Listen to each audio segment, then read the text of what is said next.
Hey guys, today in this video I'll show you how you can link TikTok account to Facebook. So keep watching till the very end and let's get started. First of all, open the TikTok app on your mobile device and make sure it is updated to the latest version available. After that, sign into your account and you will be redirected to the home page. Here, tap on the profile icon at bottom right corner of your screen and your profile page will be displayed.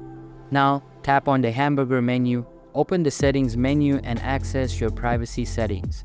Inside privacy settings tab, tap on the sync Facebook friends feature and toggle on this feature. Now, your Facebook account will be linked with your TikTok account. If your Facebook account is not recognized by TikTok, it will prompt you to sign into your Facebook account. Simply sign in and that's it. So that's basically how you can link TikTok account to Facebook. So that's all for this video. If you find this helpful, consider subscribing and giving this a big thumbs up. And I'll catch you in the next one. Thanks.